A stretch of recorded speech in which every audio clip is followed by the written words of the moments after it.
Assalamualaikum warahmatullahi wabarakatuh. Waalaikumsalam warahmatullahi wabarakatuh. Terima kasih sebelumnya saya ucapkan kepada Bapak Ibu yang telah bersedia hadir untuk melaksanakan diseminasi budaya positif hasil dari pembelajaran yang saya dapatkan di modul 1.4. Nah, Bapak Ibu, yang pertama, budaya positif. Budaya positif itu adalah suatu kebiasaan yang ada di sekolah dan memberikan nilai-nilai positif bagi siswanya. Budaya positif ini bisa dimulai dari yang pertama, disiplin positif. Murid yang memiliki sikap disiplin positif itu akan memiliki motivasi internal yang tinggi dalam menguasai diri untuk melakukan tindakan-tindakan yang sesuai dengan nilai-nilai kebajikan universal. Sebagai guru, tugas kita adalah membentuk siswa untuk memiliki disiplin positif yang berasal dari dirinya sendiri, yaitu tadi motivasi internal. Tujuan dari penerapan disiplin positif ini adalah agar terbentuknya murid-murid yang berkarakter, berdisiplin, santun, jujur, peduli, bertanggung jawab, dan merupakan pembelajar sepanjang hayat sesuai dengan standar kompetensi lulusan yang diharapkan. Tentunya tujuan dari penerapan disiplin positif ini tergambar dalam visi sekolah kita, yaitu mewujudkan siswa yang berprestasi, berbudaya ramah lingkungan berdasarkan intak dan intek. Nah, pada disiplin positif ini ada nilai-nilai kebajikan universal yang ingin dicapai, Bapak Ibu ya. Misalnya kepedulian, keterus-terangan, kebersihan, komitmen, belas kasih, percaya diri, rajin, keberanian, kesantunan, semangat, kreatif, kedermawanan, dan masih banyak nilai-nilai kebajikan universal lainnya. Nah, kemudian apa hubungan disiplin positif ini dengan teori motivasi, hubungan penghargaan dan restitusi? Yang pertama, ada 3 motivasi perilaku manusia menurut Dian Gosen. Yang pertama, untuk menghindari ketidaknyamanan atau hukuman. Yang kedua, untuk mendapatkan imbalan atau penghargaan dari orang lain. Dan yang ketiga, untuk menjadi orang yang mereka inginkan dan menghargai diri sendiri dengan nilai-nilai yang mereka percaya. Nah, sekarang Bapak Ibu, coba kita pikirkan di kelas kita. Kira-kira motivasi yang sering muncul dari anak murid Bapak Ibu apa ya? Untuk menghindari hukuman kah? Untuk mendapatkan penghargaan? Atau untuk menghargai diri mereka sendiri? Kira-kira yang paling sering terjadi di kelas Bapak Ibu apa ya? Oh ya, di kelas 1 bisa mendapatkan penghargaan Bapak Ibu ya. Ada yang lain Bapak Ibu? Menjadi orang yang mereka inginkan. Oh, menjadi orang yang mereka inginkan. Mereka percaya. Kalau anak murid kita sudah memiliki motivasi yang ketiga, yaitu menjadi diri sendiri yang mereka inginkan, itu berarti mereka sudah memiliki kesadaran positif. Kalau yang pertama, untuk menghindari ketidaknyamanan atau hukuman, itu contohnya misalnya kayak kita kan di sekolah ada peraturan Bapak Ibu ya. Kemudian kalau dia melanggar peraturan, dia takut mendapat hukuman, akhirnya dia tidak melakukan. Kemudian yang kedua, untuk mendapatkan imbalan atau penghargaan. Itu misalnya mungkin biasa diterapkan di kelas rendah, misalnya waktu kita kasih reward berupa bintang atau apa. Jadi kalau anak melakukan suatu kebaikan, maka akan diberi reward. Jadinya akhirnya dia akan melakukan nilai-nilai disiplin positif. Kalau yang sudah ketiga ini, berarti mereka ini sudah menyadari sepenuhnya bahwa budaya positif itu sudah tertanam dalam diri mereka. Kemudian yang kedua, yaitu hukuman, penghargaan, dan restitusi. Nah ini berhubungan dengan teori motivasi tadi. Ada hukuman, penghargaan, dan restitusi. Yang paling sering kita terapkan itu biasanya yang mana Bapak Ibu? Hukuman kah, konsekuensi kah, atau restitusi kah? Konsekuensi ya Bapak Ibu. Kalau kita sudah menerapkan konsekuensi ini berarti kita sudah mulai melakukan disiplin yang positif. Jadi kita sebagai guru harus mulai menghindari hukuman. Karena apa? Hukuman ini sesuatu yang menyakitkan. Misalnya anak datang terlambat, kita suruh push up 10 kali, nah itu hukuman. Kalau konsekuensi, kira-kira dari kesalahan anak tersebut apa Bapak Ibu contohnya? Misalnya anak datang terlambat, lalu konsekuensi yang harus dijalaninya apa kira-kira? Membuat surat perjanjian itu lebih ke hukuman atau ke konsekuensi? Hukuman ya Ibu ya. Hukuman itu bedanya dengan konsekuensi. Kalau hukuman itu gak ada hubungannya. Misalnya datang terlambat, kita memberi sanksi tadi berupa push up, kan gak ada hubungannya antara datang terlambat dengan push up. Datang terlambat disuruh bikin surat perjanjian, gak ada hubungannya. Nah, jadi konsekuensi ini misalnya dia harus menambah jam pelajaran karena dia terlambat 10 menit, maka waktu istirahat dia 10 menit dipakai untuk menambah pelajaran yang sempat tertinggal tadi. Itu contoh untuk konsekuensi. Kalau bisa kita sudah menerapkan yang konsekuensi ini ya Bapak Ibu ya, tidak ada lagi hukuman di sekolah kita. Ini contoh-contoh lainnya Bapak Ibu. Nah, apabila kita memberikan hukuman, bagaimana dampaknya pada murid? Murid maka akan merasa marah. Dia merasa bersalah, dia bisa merasa rendah diri, dan dia bisa mengasingkan diri. Kemudian kalau dia mengalami konsekuensi, dia hanya kehilangan hak, waktu jeda, dan penahanan. Kalau yang sudah restitusi, ini murid tidak akan kehilangan waktu, namun bersemangat untuk memperbaiki diri. Jadi restitusi ini tadi sudah motivasi yang ketiga tadi. Nah Bapak Ibu, untuk mewujudkan disiplin positif, salah satu hal yang pertama kita lakukan yaitu keyakinan kelas. Apa itu keyakinan kelas? Nah, dalam mewujudkan perilaku warga sekolah yang memiliki budaya positif, hal pertama perlu diciptakan dan disepakati adalah membuat keyakinan atau prinsip dasar bersama di antara para warga kelas untuk mendapatkan nilai kebajikan yang disepakati bersama. Nilai kebajikan menekankan pada keyakinan seseorang dan lebih memotivasi seseorang dari dalam. Seseorang akan lebih tergerak dan bersemangat untuk menjalankan keyakinannya daripada hanya sekedar mengikuti serangkaian tertulis tanpa makna. Keyakinan kelas ini kita bentuk di kelas kita masing-masing. Jadi keyakinan kelas ini berbeda dengan peraturan.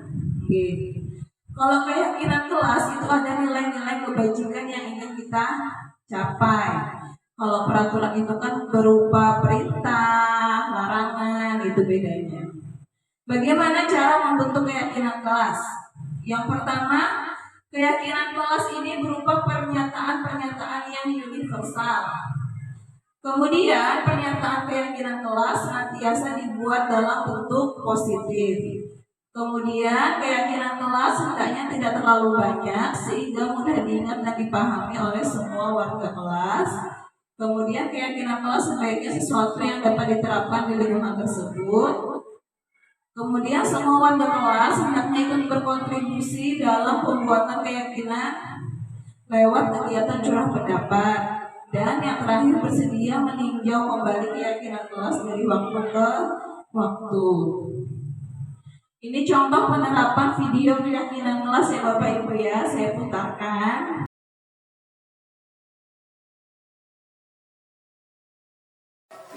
Assalamualaikum warahmatullahi wabarakatuh.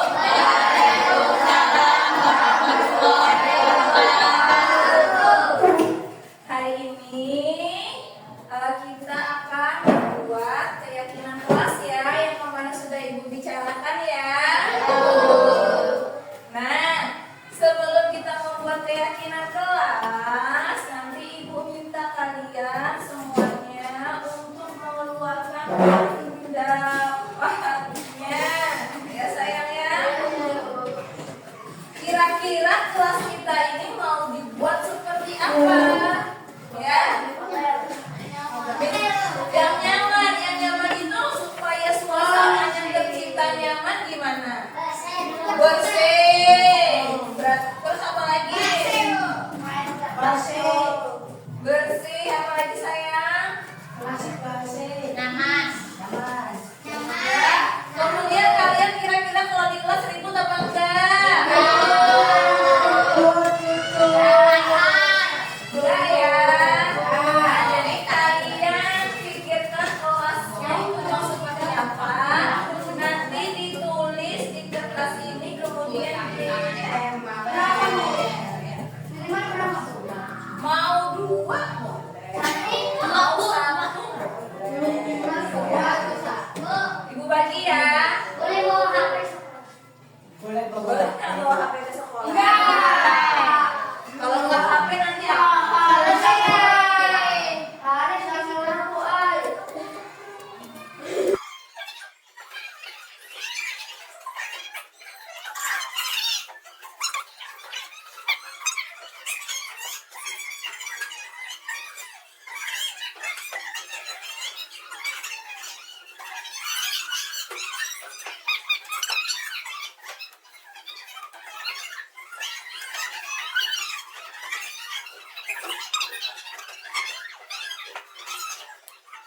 Nah, sekarang kalian tuliskan keyakinan kelas yang mau kalian buat apa.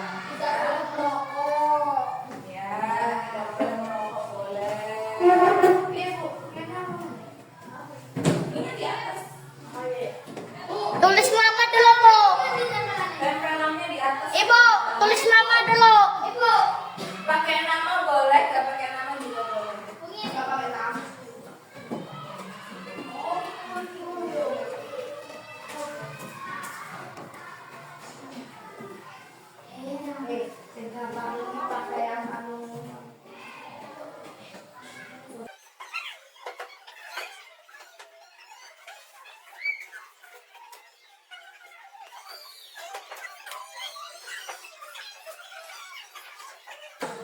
Kalau yang sudah, boleh ditempelkan di papan tulis. Tempelkan saya di papan tulis.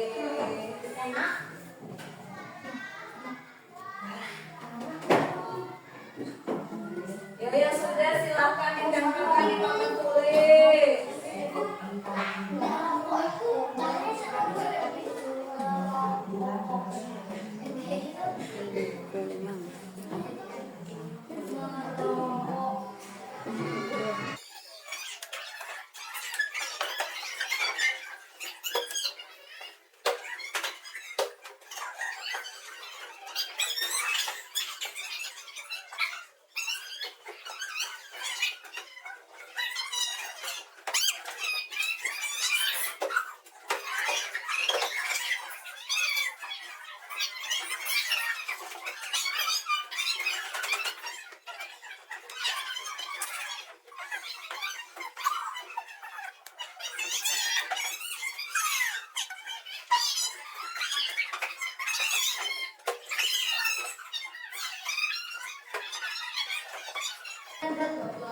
Sekarang Ibu kelompokkan ya. Yang pertama ada tidak boleh mengolok-olok sama orang tua.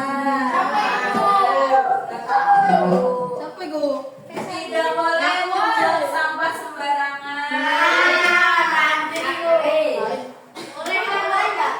Harus mengerjakan piket kelas. Berarti ini masalah kebersihan. Satukan di sini ya. Di samping membuang sampah sembarangan.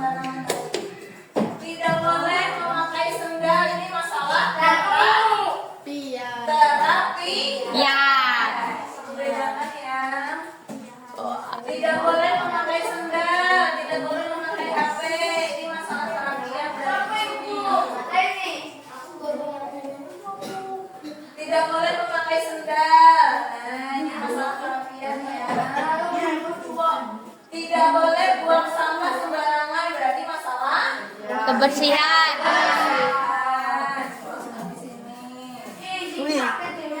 Tidak boleh memakai sendal, masalah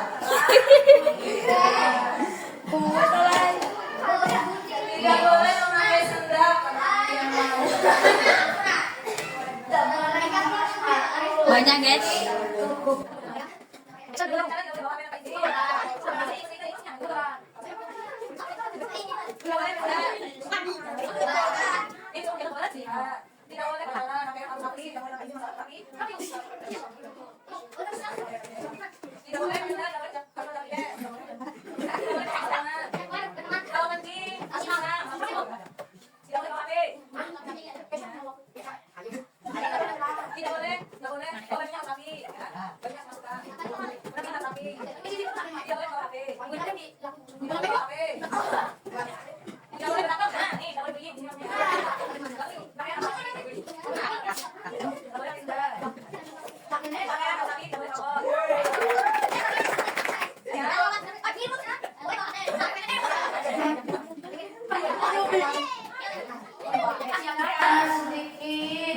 Jadi dari beberapa yang kalian buat, ini ada beberapa keyakinan kelas ya. Ya Bu. Yang pertama kita sepakati keyakinan kelas yang pertama. Bekas kaki. Ibu apa Bu? Ini yang pertama. Tidak boleh mengolok nama orang tua. Kira-kira sepakat gak kita? Ya. Berarti apa kata-katanya ya?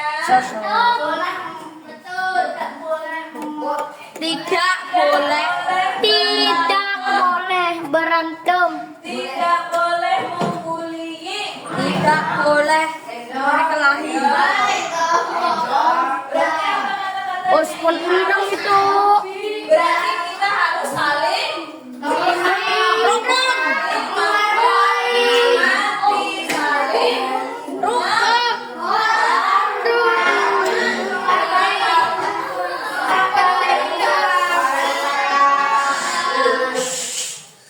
saling menghormati dan saling Menghormati. Jadi kita harus saling menghormati.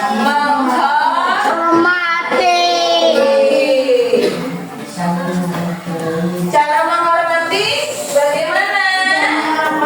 Tidak mengolok-olok teman, apalagi Orang tua.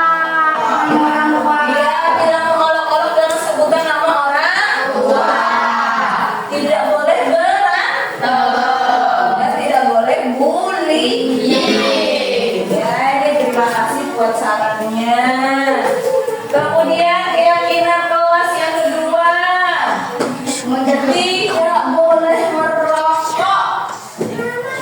Apa berarti kata-katanya? Tidak boleh merokok karena merokok itu bahaya. Oh bukan. Ini masalah merokok ini tentang apa? Paru-paru. Nggak sehat. Berarti harus menjaga Kesehatan. cara menjaga kesehatan ini ada bermacam-macam. Salah satunya dengan tidak merokok. Tidak boleh menggunakan narkoba.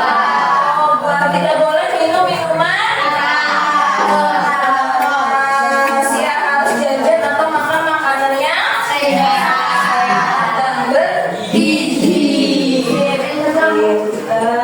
Lanjut ya. Kita dengan tidak memakai sendal. Kebersihan sandal. Kemudian yang ketiga, tidak boleh membuang sampah sembarangan. Kebersihan. Harus melaksanakan piket kelas. Berarti apa? Kebersihan. Apa berarti kata-katanya? Tidak boleh membuang sampah sembarangan. Harus menjaga kebersihan. Salah satu caranya dengan apa? Iya, tidak membuang sampah sembarangan.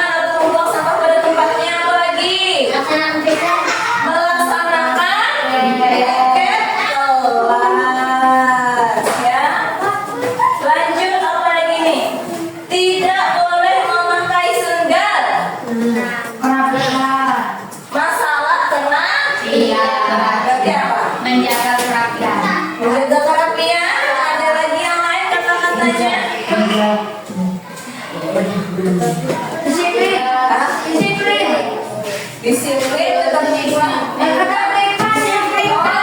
Masalah ketertiban tuh, masalah disiplin tuh berarti gimana?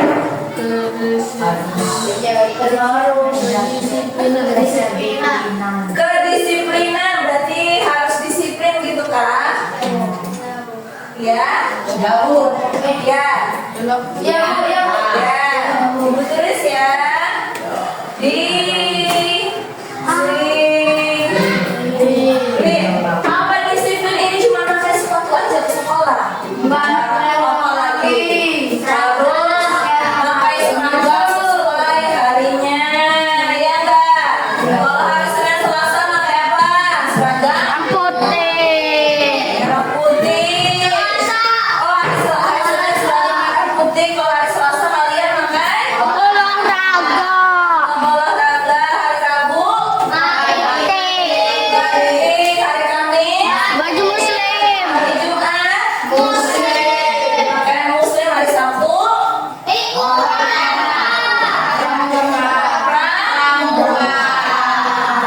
ya. Jadi disiplinnya ini tidak hanya tentang memakai sepatu, juga seragam dan kelengkapan yang lain. Kemudian ada lagi pakaiannya nih.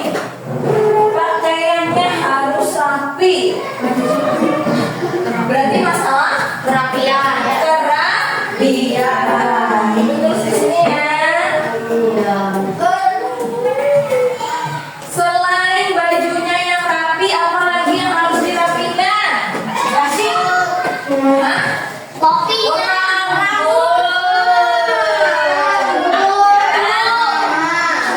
Yang perempuan memakai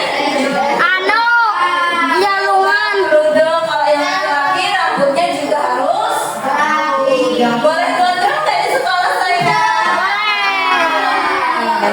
Ya. Kayak Pada boleh. Kemudian yang terakhir ada yang tidak boleh bawa HP tanpa izin. Mandi boy. Izinkan atau kita mau ada permainan baru boleh ya. Apa ini? Bawa HP. Tidak boleh. Ada ini berarti Ketertiban. tentang apa ini? Ketertiban. Ketika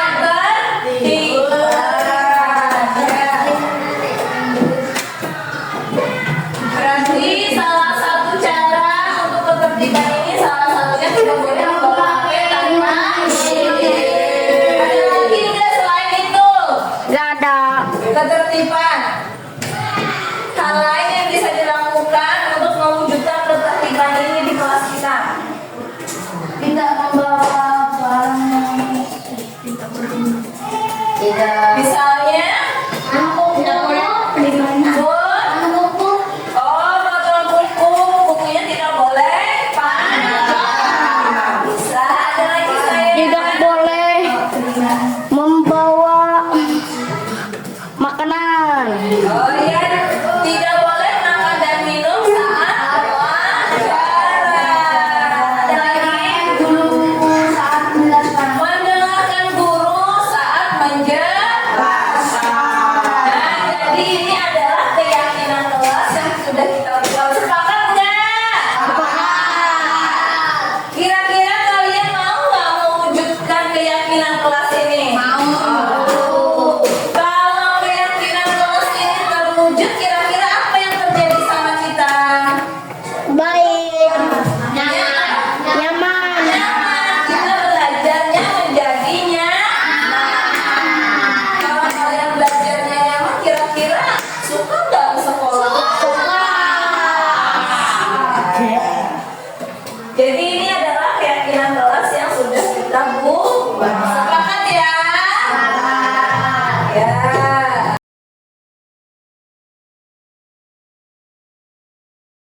Bapak Ibu, jadi untuk membuat keyakinan kelas yang pertama berdasarkan video tadi, yang pertama kita meminta siswa untuk menuliskan masing-masing apa yang diyakininya. Kemudian mereka menempelkan apa yang diyakininya di depan kelas secara berurutan. Sesudah itu bisa kita kelompokkan berdasarkan nilai-nilai kebajikan apa yang ingin dicapai. Tadi contoh misalnya mengerjakan tugas piket, itu berarti nilai kebajikan yang ingin dicapai adalah kebersihan dan ketertiban, ya. Jadi nilai kata-kata keyakinan kelas yang dapat kita buat yaitu menjaga kebersihan kelas, ya, atau juga tertib atau disiplin dalam menjalankan tugas. Jadi tidak ada lagi kata-kata tidak boleh buang sampah sembarangan. Itu bukan kata-kata keyakinan kelas, tapi itu kata-kata untuk peraturan, ya. Kalau peraturan tadi motivasi yang timbul takutnya adalah yang pertama tadi, takut menerima hukuman. Nah, kemudian kita akan masuk ke kebutuhan dasar manusia.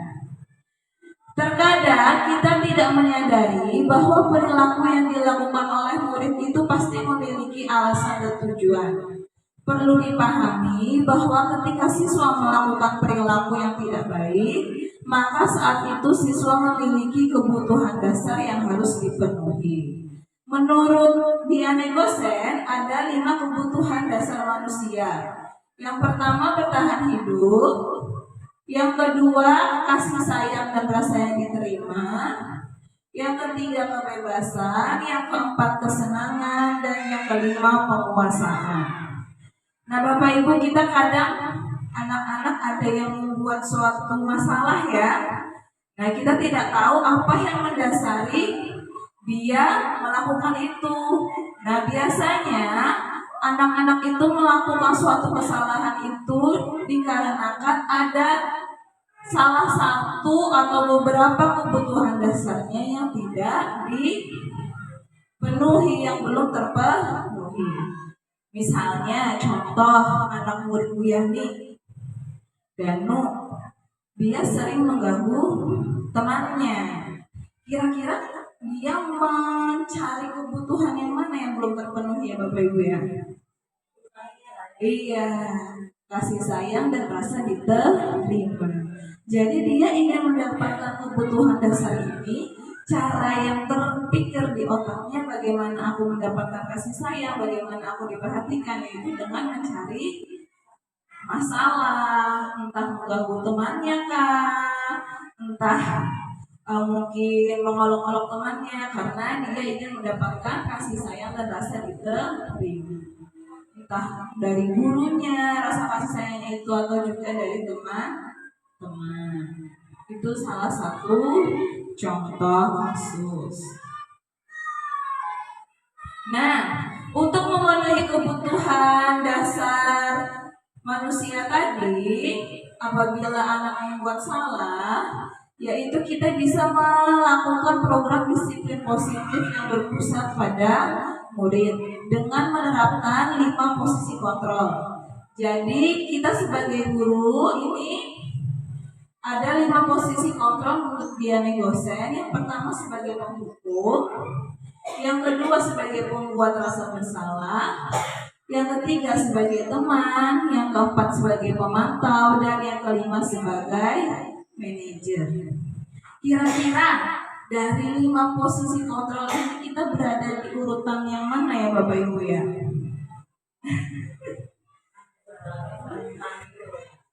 Bos, pemantau, manajer sebagai teman. Gak ada Bapak Ibu ya sebagai penghukum, ya. Jangan ada ya kita sebagai penghukum, ya. Ya, biasanya kalau sebagai penghukum ini biasanya tuh gurunya tuh kata anak-anak tuh yang killer, yang pemarah. Kalau bahasa Banjarnya penyarikan. Iya. Jadi biasanya guru yang seperti itu tuh ditakuti oleh murid. Iya, ditakuti. Jadi kalau ketemu malah menghindar, iya takut. Jadi motivasi dia itu tadi takut mendapatkan hukuman karena ketemu sama guru yang penghukum. Iya. Tapi kalau misalnya ketemu guru yang contoh guru yang ya, misalnya yang membuat rasa bersalah, mungkin dia masih berani menghadapi gurunya, tidak takut seperti menghadapi guru yang penghukum. Nah, guru yang penghukum ini biasanya menerapkan hukuman fisik maupun verbal. Misalnya tadi seperti kasus anak terlambat disuruh push up, kan berarti dia main fisik, memberikan hukuman fisik. Bisa juga verbal secara omongan, misalnya dengan kata-kata patuhi aturan saya atau awas kamu ini selalu lulus saja salah. Nah ya, jadi guru yang seperti ini senantiasa percaya bahwa hanya ada satu cara agar pembelajaran bisa berhasil, yaitu dengan cara menghukum. Kalau nggak dihukum, anak ini nggak bakal jerak, gitu mungkin pikiran guru sebagai penghukumnya. Jadi gimana cara supaya anak jerak? Oh, kasih hukuman yang susah, yang sulit, ya itu guru yang penghukum. Kita semua nggak ada ya Bapak Ibu ya, dan jangan sampai kita ada di titik ini. Kemudian yang kedua, membuat rasa bersalah. Nah, pada posisi ini biasanya guru akan bersuara dengan lembut,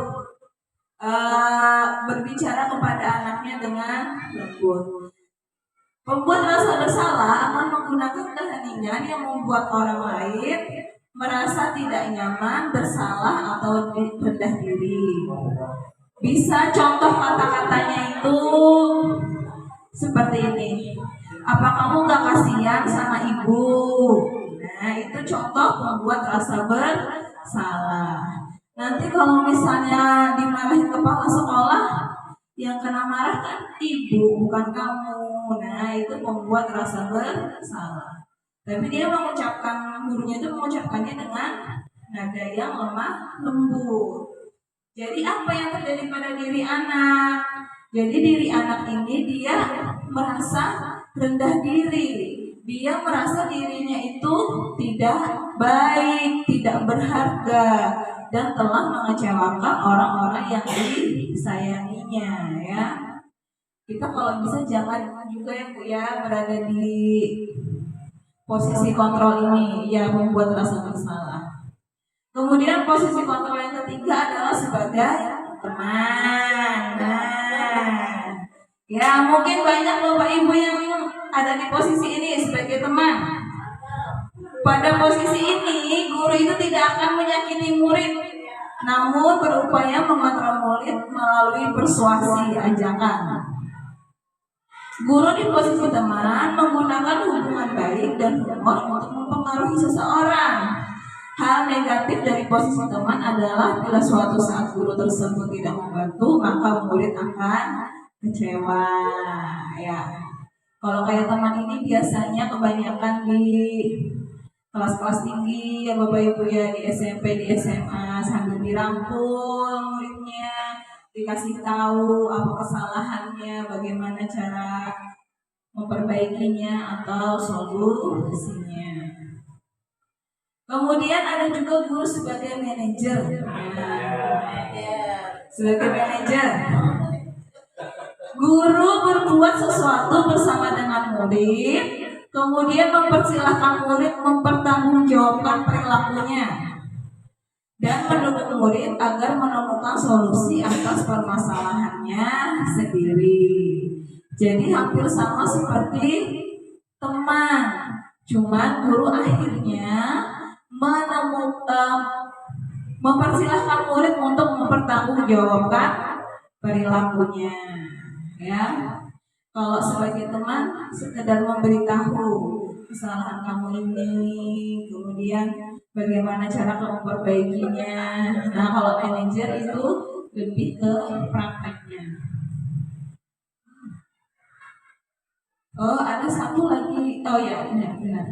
Nah, dari 5 posisi kontrol ini Bapak Ibu, yang diharapkan ada pada diri kita mulai dari yang teman, pemantau, atau manajer.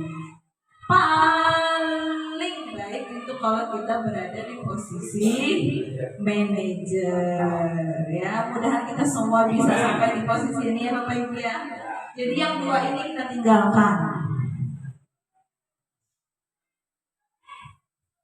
Nah, kemudian bagaimana kita menerapkan posisi kontrol tadi pada segitiga restitusi. Nah, restitusi memberikan kesempatan kepada murid untuk melakukan disiplin positif, memulihkan diri dari kesalahan sehingga memiliki tujuan yang jelas. Penekanannya pada cara mereka menghargai nilai-nilai kebaikan yang diyakini, bukan berperilaku untuk menyenangkan orang lain. Ini adalah tahapan-tahapan dari segitiga restitusi. Dalam segitiga restitusi itu ada 3 kegiatan yang kita lakukan. Yang pertama, menstabilkan identitas. Contoh kalimat yang kita bisa pakai ketika menstabilkan identitas yaitu misalnya, oh iya, nggak apa-apa. Setiap orang itu pasti pernah melakukan kesalahan. Ya. Kemudian kamu bukan satu-satunya yang pernah melakukan ini. Nah, ini menstabilkan identitas. Sesudah kita menstabilkan identitas, maka kita bisa memvalidasi tindakan yang salah. Contohnya, oh kamu pasti tentu punya alasan mengapa melakukan hal itu.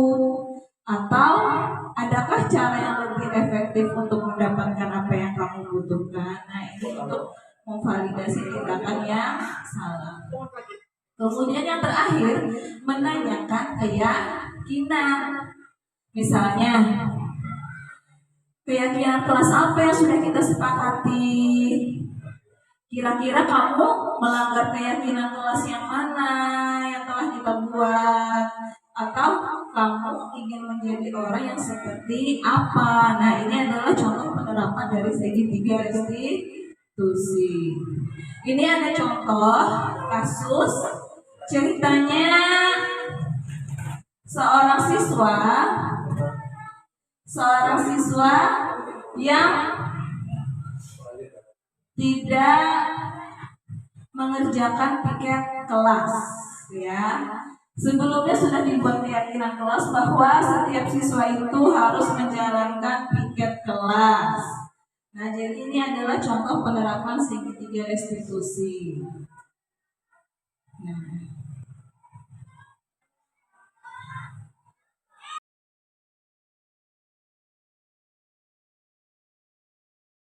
Puput, hari ini apakah kamu sudah memakai kelengkapan sekolah dengan benar? Belum, Bu. Kira-kira apa yang membuat kamu belum menggunakan kelengkapan sekolah dengan benar? Saya hari ini tidak memakai sepatu, malah memakai sandal.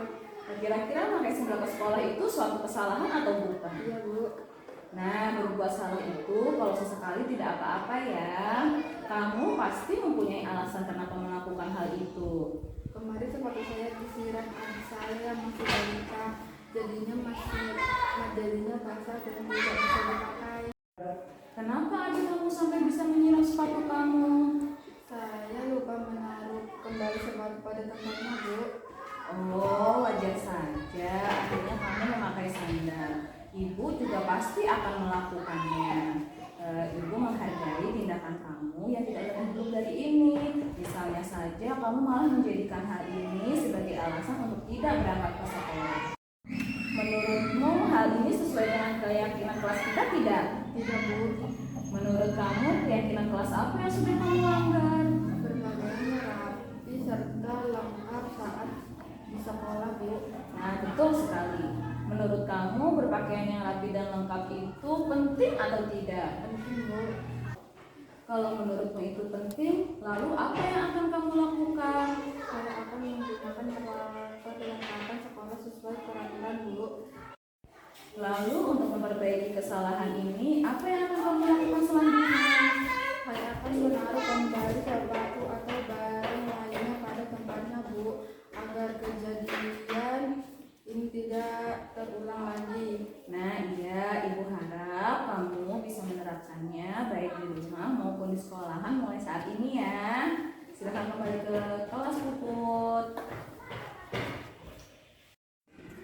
Setelah berdiskusi dengan ibu guru, saya menyadari kesalahan yang saya buat dan tidak akan teledor dalam menaruh barang sesuai keyakinan kelas yang sudah disepakati.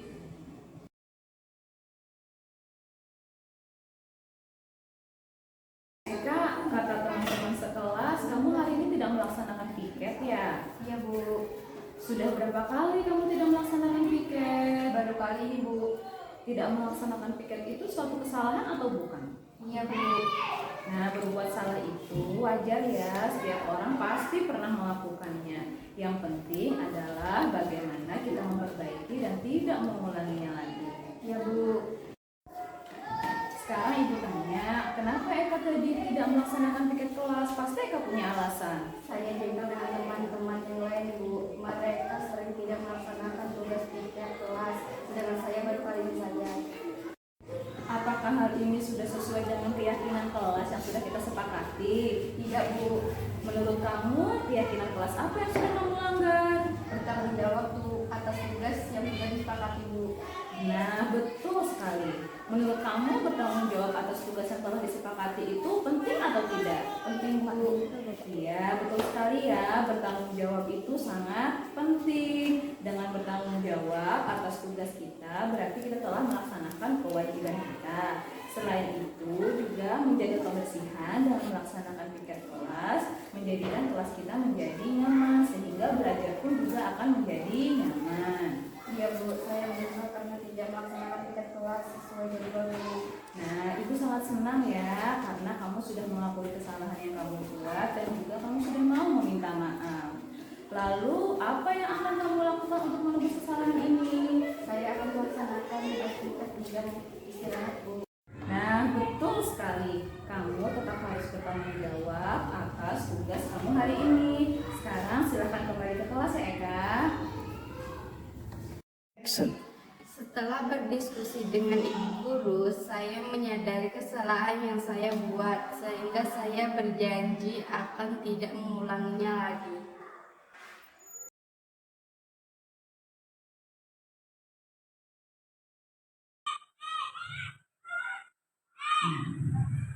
Dari paparan yang sudah saya sebutkan tadi, apakah ada pertanyaan Bapak Ibu? Nah, jadi inti kesimpulan dari apa yang saya sampaikan bahwa untuk mewujudkan budaya positif di sekolah, hal pertama yang kita lakukan yaitu dengan menerapkan disiplin positif. Disiplin positif ini dapat kita mulai yang pertama dengan membuat keyakinan kelas. Kemudian setelah itu kita juga diminta sebagai pendidik atau sebagai guru untuk bisa menerapkan 5 posisi kontrol. Tapi yang paling bagus tadi mulai dari teman, pemantau, dan manajer. Ya, kemudian setelah kita bisa menerapkan 5 posisi kontrol ini, bagaimana kita menerapkan pada segitiga restitusi pada kasus yang terjadi di sekolah. Tentunya budaya positif ini berada pada visi misi sekolah kita, ya, yaitu terwujudnya siswa yang berprestasi, berbudaya, ramah lingkungan berdasarkan INTAP dan IPTEK. Dan visi ini adalah tujuan pendidikan atau cita-cita yang ingin kita harapkan kepada murid-murid kita, karena sejatinya pendidikan itu tujuan akhirnya adalah kepada murid.